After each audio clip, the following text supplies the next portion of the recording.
theology oftentimes doesn't pay enough attention to who we are as people. It pays a lot of attention to how we do the task, but not who we are as people. And it seems to me that the scriptures are speaking to us about actual people and who they are. And so they're bringing their whole selves to this task of theology.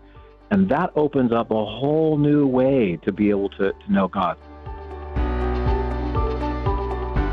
Now, it should be interesting to everyone, but I understand only so well as an individual that has been sitting in classrooms and teaching in classrooms about some of the things that we're going to discuss. Sometimes it can seem completely overwhelming and maybe too academic. Sometimes maybe it seems a little bit boring. But if you think about this, historically, understanding God and understanding how to take the Word of God and apply it to every area of life is something that has been part of the Christian life for a very long time. Yet somewhere we made it a little too academic and maybe a little too sterile. Oftentimes I've had people say, I appreciate theology, but it's all God talk. It's about theology, Christology, maybe ecclesiology. The only time it seems to even possibly be relevant to my day-to-day world is maybe when we get into eschatology. And I think that's unfortunate, because what we're going to try to do today in this hour is just spend a little bit of time maybe seeing if we can learn some theological insights through the lives of some of the characters in the Bible. And I think you're going to find that to be very helpful and maybe something that would cause you to want to get a copy of this book, Walking the Theological Life, Discovering Method for Theology in the Lives of Biblical Characters. It is written by Dr. Timothy Gaines, has his Ph.D. from Garrett Evangelical Theological Seminary. He's an associate professor of religion at Trevecca Nazarene University. He teaches both theology and ethics, also directs the graduate program there in theology and biblical studies.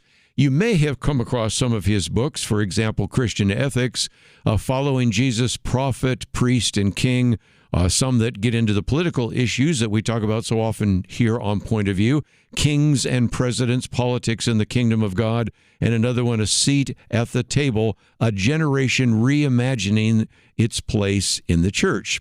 Topics many times that we've addressed here on Point of View. And we're going to work our way through this book. It is published by our good friends at InterVarsity Press. We have information about him and the book on the website at pointofview.net. So Dr. Timothy Gaines, welcome to Point of View. Thank you for having me. Truly grateful for the opportunity to talk through this. Let's, if we can, talk about how you teach theology and how sometimes you recognize that your young students, and maybe sometimes you even have some older students that come back to get some theological education, have difficulty kind of getting their head around it. And one of the things that attracted me about the book is the idea of trying to make it relevant to the day-to-day, because quite frankly now, oftentimes when we want to make theology relevant to the day-to-day, we call it Christian worldview. And so we here on Point of View talk about worldview issues, or we interview people from the Colson Center, or we talk with individuals that do apologetics. And I think we've, in some respects, disconnected what is theology proper and theology that helps us in the day-to-day world, don't you think? Yeah, I absolutely do. But I just wonder why we've done that when God is alive. So sometimes theology gets this reputation that we're studying something that's not alive. Like we approach the study of God, which is really what theology is properly. It is the study of God. But what difference does it make that God is alive and knows us, that God is living and God is active? That's very different than the way we might approach the study of something that is not alive, that doesn't know us. It's very different than geology or other kinds of sciences that would look at things that are not alive. So that's the primary question that I bring to this. I sometimes want to ask people, how is it that we have squeezed the life out of theology when God is alive? This ought to be thrilling and mystifying and challenging and alluring to us all at the same time, because this is the God who not only is alive, but is active and knows us. Well, again, your students are really benefiting from the kind of enthusiasm that you have and from your teaching.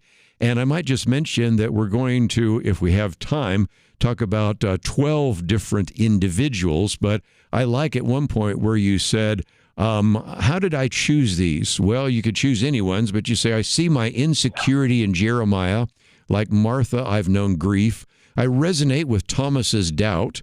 I see Miriam's courage. With Jacob, I wrestle. And you say, taken together, this is a company of often unsaintly saints who issue permission to reply to God with a full-bodied response. And so, in some respects, you could have picked a different dozen, but these dozen illustrate a lot of different characteristics, from doubt to courage to morality to grieving. And in some respects, that's why you chose these, isn't it? That's exactly right. And walking through Scripture, I realized that most of the time, people in Scripture are not responding to God by coming up with a bunch of ideas. They're responding with their whole selves. And there's something that we can learn about our own response to God from reading these passages like that. So I wanted to, in some sense, discover virtues that maybe the biblical writers have passed on to us, to say to the Christian community, hey, don't forget about this. Don't just have an idea in mind. Think about the way that Jeremiah was humble as a virtue, or that Jacob refused to give up as a virtue, or the way that Sarah would laugh as a kind of virtue. And that as we employ these virtues, we might actually be able to know something of God that we wouldn't have been able to know without those virtues. I think theology oftentimes doesn't pay enough attention to who we are as people. It pays a lot of attention to how we do the task, but not who we are as people. And it seems to me that the Scriptures are speaking to us about actual people and who they are. And so they're bringing their whole selves to this task of theology. And that opens up a whole new way to be able to know God. So you're exactly right. As I was reading through the Bible, I thought, who are the characters I resonate with most deeply? And as I'm writing through, I was going through grief, and I was learning how to laugh in new ways, and I was exploring all kinds of new things about what it means to be in this stage of life as a parent, and what it means to be a husband, and those kinds of things. And these are the characters that jumped out the most. Well, let me just mention, we'll work our way through some of those. Jeremiah, Jacob, Sarah, Moses, Miriam, Isaiah, Mary, John the Baptist, the woman who anointed Jesus, Thomas, Mary and Martha, Nicodemus.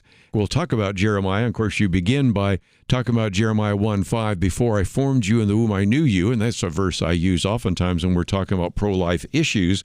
But that's really just a setup for the statement that he makes later on, and that is, I cannot speak. I'm only a boy. I certainly don't have any kind of ability, and yet then we can begin to address that issue. So, Timothy, if we can, let's get to Jeremiah on not knowing how to speak. Now, we could have talked about Lamentations or something else, but as you pointed out a minute ago, Jeremiah gives us a view of somebody who is humble, but more than that, feels inadequate to actually do what God has called him to do. And I would say that many people tell me that their greatest fear is public speaking. Now, you and I do it for a living, but I understand that only so well. And here you have Jeremiah saying, who am I to do this? Why are you even suggesting that I can do this? Because I'm only a boy. And God comes back with, well, I have put words in your mouth. And so there's some great lessons we can learn there, can't we? Absolutely right. And the other part of that captures me is that God speaks to Jeremiah and says, I've known you from even before you were in the womb, which is striking to me, because if theology oftentimes is cast as our attempt to know God, what does it mean? And how would it change our approach to theology if we recognize that God has known us first, long before we can know anything about God? And Kerby, I think part of my concern around theology these days is setting it up as some kind of an enterprise where people who want to do theology say, look at all the things that I know about God, without first acknowledging, like Jeremiah, wait a minute, God knew me first. And that ought to put us in a position of first being known by God and then proceeding. So sometimes when I'm trying to shape the hearts of people who want to do theology for a living, I say, you need to put yourself in Jeremiah's shoes first. Embody the virtue that we see in Jeremiah's life of being satisfied to be known by God before you seek to go out and know something about God. Well said. Again, there are so many great illustrations in each one of these, and each chapter ends with a prayer and then questions for discussion or reflection. So I might just mention later as we talk about how people can use this. I think some of you that have a small group and are looking for a discussion, this might be exactly what you're looking for. But since we're talking about this idea of humility, uncertainty, and the rest, it kind of flows naturally into Jacob wrestling over all sorts of issues. Sometimes people are dealing with grief or pain, or later we'll get to Thomas dealing with doubt. And here, I think there's some lessons that we can learn about the struggle and about wrestling, can't we? I do think that Jacob sets up for us a virtue of meeting God and knowing something about God by refusing to let go in the midst of a wrestling match. It's interesting to me that in Genesis, Jacob comes away from that wrestling match there at the banks of the river, believing he's met God, even though the biblical text never says, this is God. I find that to be infinitely interesting because Jacob, I think, has learned something. He has met God, and yet he refuses to let go. And so for my own journey, and this is a book, I think, for people, not just professional theologians or students of theology, but people who are just walking through life and seeking to know God more deeply, more virtuously. I was walking through a grief struggle in my life where I was overtaken seemingly in the middle of the night by a grief journey, losing a family member very suddenly. And that was shocking to me. And by refusing to let go of the situations like Jacob does, I think that I knew something more about God walking through that grief journey because I refused to let go. I'm not going to let go until I have met God in the midst of this wrestling match. That was profound. And I find Jacob to be a very convincing and capable partner on that journey. We oftentimes learn a lot more about our Christian life and about ourselves when we go through difficult pain, suffering, grief, of those kinds of issues. And so maybe to lighten it up for just a minute, one of the chapters is on Sarah, on laughter. And you talk about the fact that if we can learn to laugh with Sarah, a host of theological discoveries await us that rationally chosen words alone may not be able to access. I suspect that would strike some people as a little bit unusual, so I'm going to let you explain. Yeah, I think oftentimes we drive a wedge between what is funny and what is serious, because if something is serious, it can't be funny. And so I've tried to develop this new approach in this chapter to say, no, this is seriously funny. We take our faith seriously, but our faith is also, I think, what allows us to laugh at the world, largely because of the resurrection of Jesus Christ.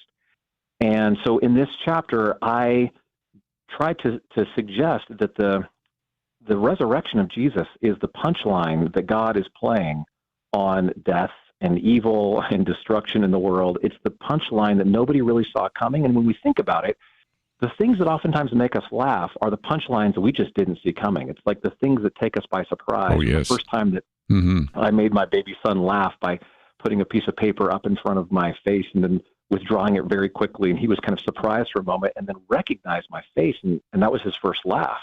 And I thought, what if Sarah has something to teach to us about laughter, and about how laughter allows us to see the things that God is doing in the world that just sheer rationality wouldn't necessarily be able to do. And when she receives the news that as a very old woman, she's going to bear a child, that's surprising. That is laughter inducing.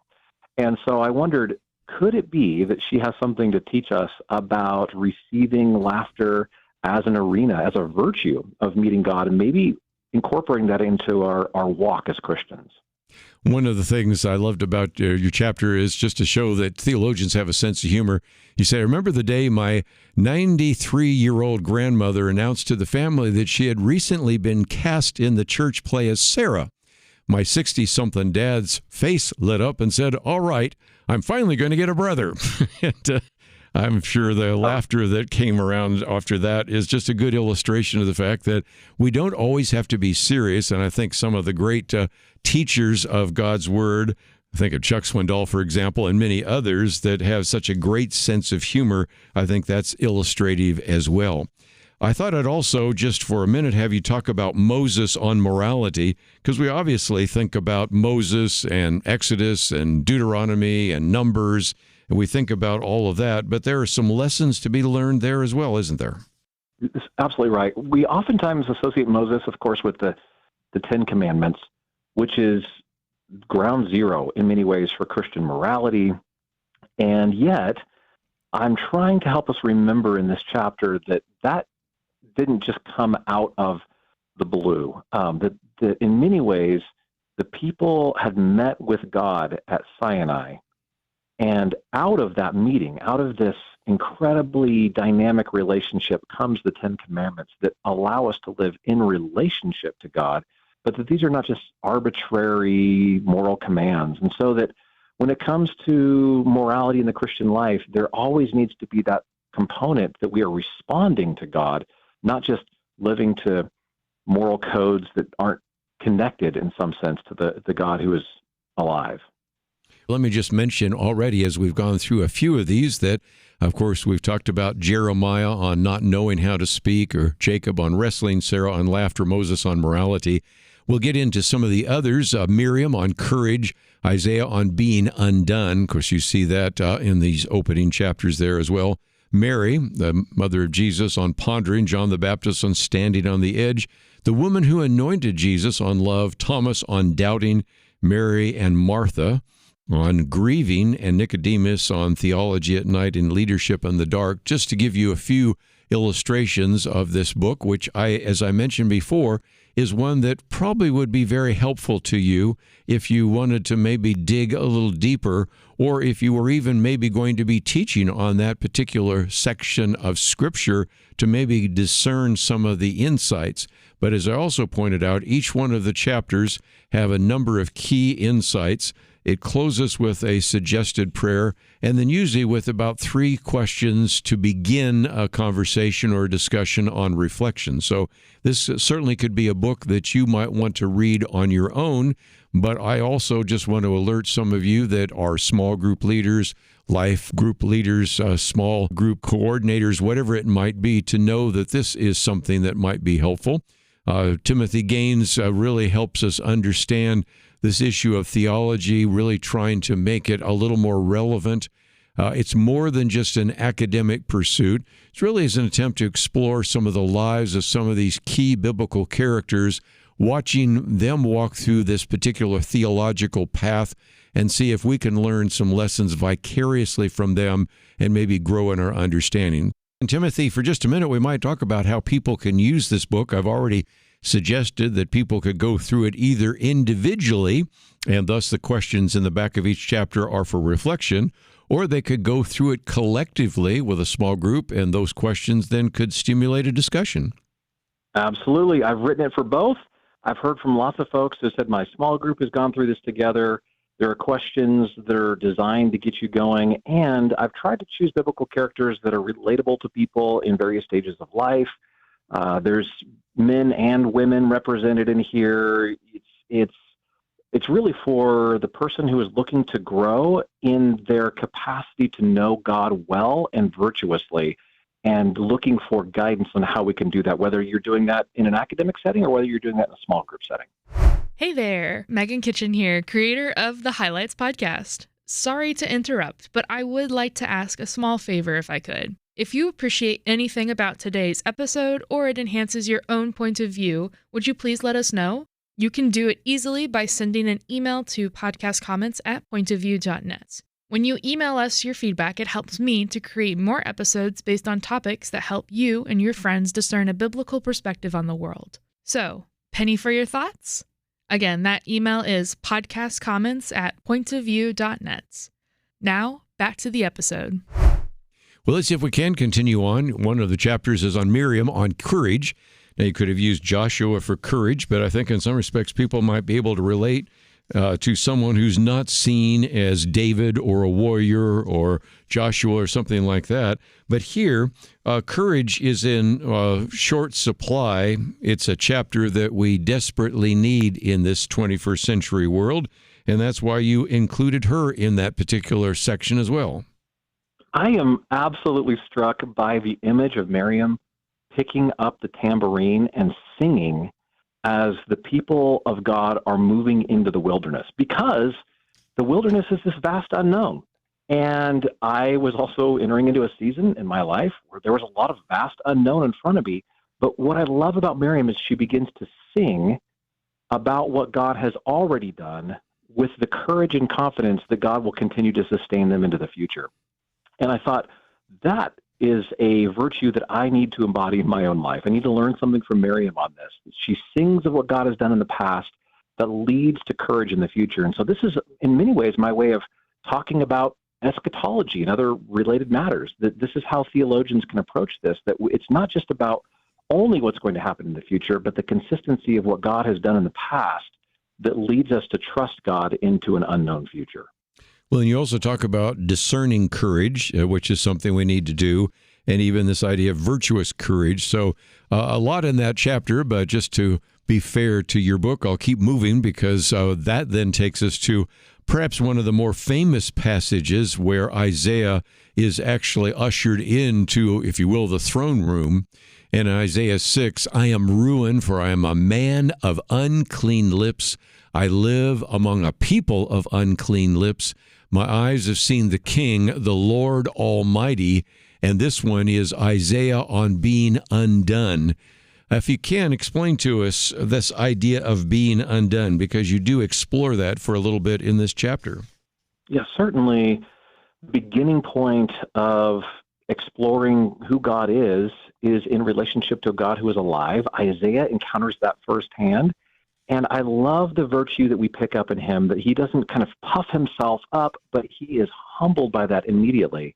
And then Isaiah, from that point forward, needs to go speak to his own people. His phrase in there, that I am a man of unclean lips and I live in the midst of a people of unclean lips, says to me that we cannot extract ourselves from the people we live with. And I think sometimes theologians have a little bit of an impulse to withdraw from the people we live among. And I want to say, no. Look at Isaiah's virtue. He is commissioned by God to go speak specifically to those people. And so look into the faces of the people you live among. Let's engage with our neighbors. Let's engage in our communities. Let's not withdraw into some place that doesn't include the people who God is calling us to speak to. Wow.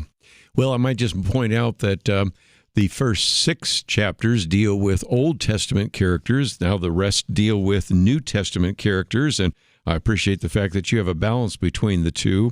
And one of those is about Mary, her encounter first with an angel, and then this whole idea of what this is going to mean to her.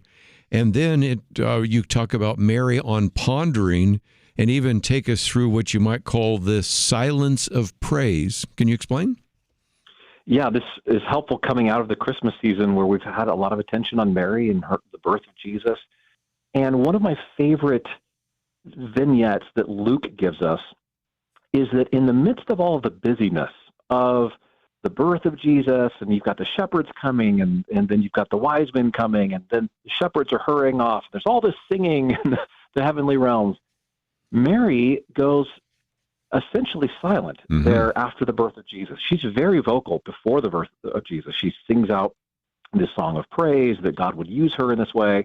But then after the birth of Jesus, Luke is pretty insistent that she treasures things in her heart. She ponders. And I thought, what do I have to learn from Mary about knowing God by that? And the more you dig in, the more you realize that pondering opens the space to be able to see the amazing things that God is doing in the world if you'll give yourself the time and space to be able to do that. And I think for Mary, she is looking at the entrance of God into the world, into very difficult, very hard circumstances and situations, and standing in amazement at what she's seeing unfold. I was convicted that I am probably not doing that enough in my life, and I probably am missing some of the things that God is doing in amazing ways because I am more caught up in the proclamation of the shepherds or the singing of the heavenly realm than I am in simply giving myself the time and space to ponder and treasure what it is that God is doing in front of us. Probably need that even more because of this fast-paced, frenetic society in which we find ourselves in, dominated by cell phones and a variety of other issues. The pondering that I've seen people have, first time they've ever seen the Grand Canyon. Remember somebody that I knew from the Midwest, first time she sat on the ocean because she had never seen the Pacific Ocean.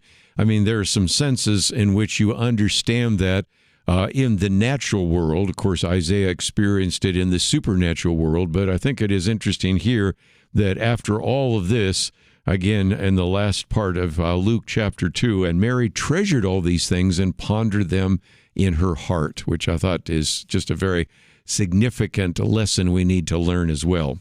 What about John the Baptist? You're talking about here on standing on the edge.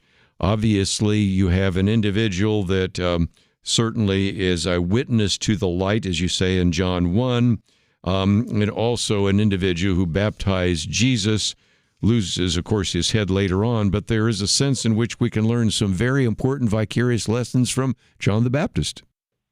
Yeah, that's right. He's standing literally on the edge because the Jordan River is the boundary between the promised land and the wilderness. Yeah. And so as people are coming out of Jerusalem, they're coming out of the promised land to find him, he's this odd, prophetic, edgy character. And I thought, we've got something to learn about how to know God well from people who stand right there at the edge of these spaces where these two realities merge and come together and diverge and those kinds of things. And so as I've talked through this content with groups of pastors in particular, I've had lots of pastors who are working in hard situations, edgy situations, neighborhoods that don't look a lot like the settled territory, come to me afterwards and say, this is actually giving me a lot of hope and courage to know that I can meet God, that when Jesus goes out and is baptized at the edge of the wilderness there at the Jordan River, that's where the action is, that these people are coming out of the settled territory and meeting God in new and profound ways at the borderland of these two realities. And so oftentimes a lot of folks who are serving in those kinds of situations who are not just in the settled territory will feel a little bit alone, feel a little bit like where is God in all of this? And in fact, there is God in the midst of it, in the flesh of Jesus being baptized. And I thought John could see that well, and maybe he had some virtue to offer to us to be able to see that as well. Well, and the other part of it I was thinking is imagine if John the Baptist were alive today, and he came to your church. Where would the ushers have him sit? And would they violate one of the principles in the book of James, for example? I just think there's some really important aspects of this. Not only is there a place for me to minister to those in marginal areas, as you refer to it, or places where there is a great challenge, but also what it might mean in terms of our welcoming people into our congregation in our community. Walking the Theological Life and this chapter on Thomas on doubting. I knew that one had to be in there, but I also thought it was interesting, Timothy. I think maybe is your longest chapter, as illustrated by the fact that there are so many issues. And because this is a program where we do address issues like theology, apologetics, and worldview, you talk about the importance of asking honest questions, even trying to deconstruct doubt itself, and maybe to learn some questions and some principles from Thomas, who I'm so grateful he was there because he was asking the tough questions that we need to ask today here in the 21st century world. Yeah, absolutely right. Sometimes I think Thomas unfortunately gets cast as only a doubter, but if we go through his whole journey in John's gospel, he shows up 3 times. And the first time we see him in chapter 11, he's willing to go die with Jesus. Let's go with him and die. And then we see him in chapter 14, and he's asking honest questions about how do we know? How do we know the way? And so when he shows up in chapter 20, I sometimes want to help recover his legacy to say that's not the only time he shows up in John's gospel. But we also have to think about what doubt is. And in English, it's a little bit tricky, largely because our word for doubt comes from Latin, but oftentimes the kinds of things that are being described in John's gospel are in Greek, and so those carry slightly different meanings. And so I don't know that we can always just equate those words identically. And so part of what I'm suggesting in that chapter is that doubt could be one thing. It's like waffling between two realities and never being willing to put your feet in one category long enough to be able to explore it, which I don't think is Thomas's issue. And so I take a look at that and say, what if Thomas actually opens the virtue to us of asking honest questions, committed questions, saying, I am willing to commit to Jesus, and I've got more questions. I want to explore further. I need to know more. And then maybe there's a virtue in that drive to want to know more, even from a place of commitment. One of the things I appreciate you putting in there is that famous painting from Caravaggio, who actually shows Thomas and his encounter with the risen Christ. And here you have something which is very striking, because you have his finger outstretched, penetrating the wound on the side of Jesus. And then Jesus has Thomas by the wrist guiding him to that side. And in some respects, the attempt by the painter, and I think it's pretty accurate to what you might have experienced there in John 20, and that is a sense of fear, wonder, disbelief, but eventually completely melting into belief and commitment. We do know the rest of the story about Thomas as a very dedicated apostle. So in some respects, we see doubt as not a problem. We see doubt as an individual who has already said, I'm willing to go and die, but I'm not going to go and die until I see it for myself, because I'm pretty convinced I'm going to pay the ultimate price, which he does. So there's some great principles there. And as I've pointed out before, the end of each one of these chapters has a prayer and then some questions for discussion and reflection. But I thought it would be good, since everybody knows the story of Martha and Mary, but that's on the issue of grieving. So you certainly could have dealt with everything from hospitality and learning, but the whole grief issue is one that you've already alluded to, Timothy, that you've gone through. And this was a second time where you could come back to this issue of grief, in addition, of course, your chapter on Jacob to address that. So it was not only something you could write about intellectually, you were going through it emotionally as well, weren't you? Yeah, and this has also touched a pretty deep nerve in groups that I've spoken to about this. What if grief could become an arena for us knowing God better? Mm-hmm. We often, in American culture in particular, really kind of want to push grief off. When bad things happen, grief is viewed as an enemy. And what I'm trying to do is to say, what if grief actually is a space that can teach us something about God that we wouldn't have been able to know otherwise? Could we get to know God better through grief? And it seems like Martha and Mary have two different responses to grief. Yeah. And it's fascinating to me to look at Jesus's response in the midst of the loss of their brother Lazarus, that this is the only time in John's gospel where the phrase "come and see" is used to invite Jesus to come and see something. It's a fascinating flip. That phrase shows up multiple times in John's gospel, but usually it's about coming to see Jesus or where Jesus is staying. It's an invitation toward Jesus. And in this case, it is Mary who flips that question on its head. And Jesus asks Mary, "Where have you laid Lazarus?" And she says, "Well, come and see." And what I think Mary is doing there is inviting Jesus into the heart of her grief. And we learn some profound things about the nature of God through Jesus's grief response there that I don't know that we would have been able to access without Mary's invitation into grief. And so I've been pondering these days, what might it look like for us to invite Jesus into our grief, and how might we learn about the heart of God as we do that? And I think Mary teaches us that virtue. Rather than putting grief off, is it possible that we could invite Jesus into our grief and see what happens as a result of that? Let's begin for just a minute, talk about how people can learn more from you. We have a link to timothyrgaines.com. You don't have to remember all that because we have the link there. There's information about your books. There's information about your blog. You also have a place where people can sign up for resources.